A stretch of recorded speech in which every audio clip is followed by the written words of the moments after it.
from Hammocks Market, and we're going to be doing IPA tasting today.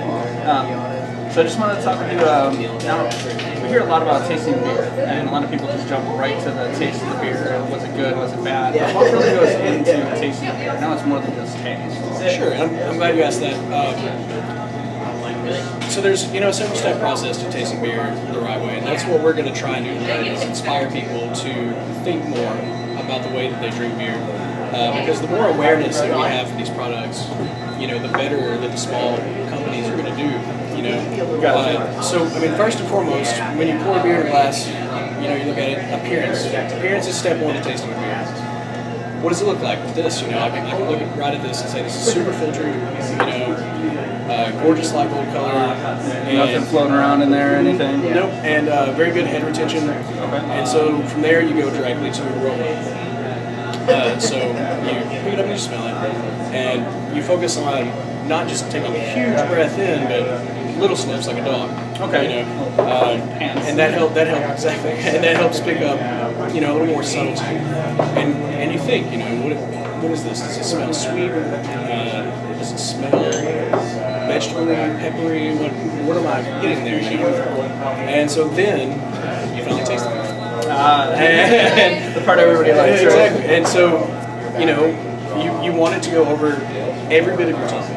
Like a lot of people, when they drink, it just goes right back. And you want to make sure that you wash the beer over your tongue so that all the different taste receptors on the tongue pick up the different notes of the beer. And at that point, you're thinking, is it sweet? Is it bitter? And from there, you think, well, do I taste citrus? Do I taste chocolate? Do I taste coffee? Do I taste all these different things, And focus on those subtleties, challenge your palate. And also part of that is the mouthfeel. Is it flat? Is it carbonated the right way? Is it, does it have like astringent quality or not? And then aftertaste. So what lingers on the palate after that? Okay. And that is the whole process. Okay. Now, are you looking mainly for like flaws in the beer, or how it should taste versus like what the bottle says? Or no,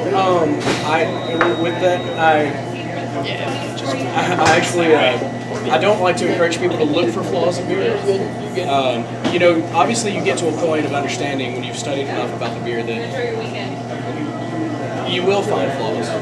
But as a starter, as a rule, I don't like to think in those terms because it inspires negativity. Gotcha. And that's not what we do. We're really trying to more look for creativity and adventure and experience. Precisely. Makes sense. Now, so what's the myth of the frosted glass? Is it good to have a beer in a frosted glass if it's cold as the Rockies? No, absolutely not. And I hate that so much. You order a nice IPA under somewhere, they give you a frosted glass because what that does is it just shocks the beer immediately, and all the carbonation just leaves. Okay. And so there's no head, and head's important. Like the carbonation of the beer, like we said before, is part of the mouthfeel, which is the key factor. Right. So you're missing one of the taste that the brewmaster was going for. You know what I mean?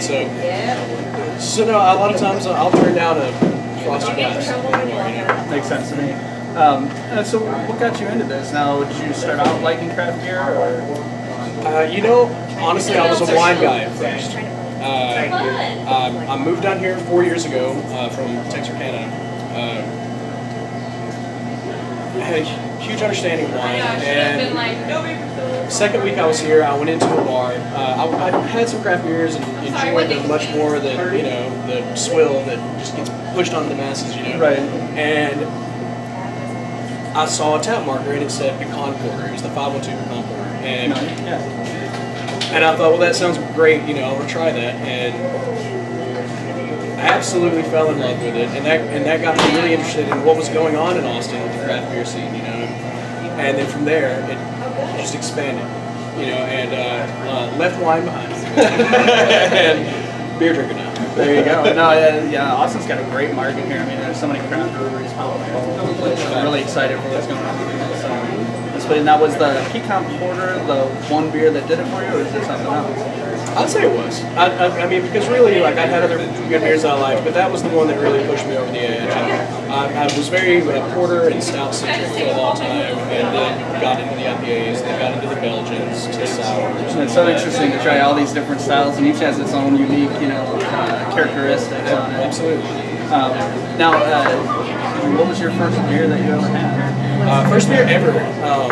Interestingly enough, I was 10 years old, and I had Mickey's. My best friend's dad let us split a Mickey's. Classic malt liquor. Yeah. Very classy, yeah. I think mine was a Silver Bullet. My uncle gave me one. I think he still has some of his cigarette button. Well, I guess my last question for you then, do you hard beer? I, sir, do in fact hard beer. Excellent.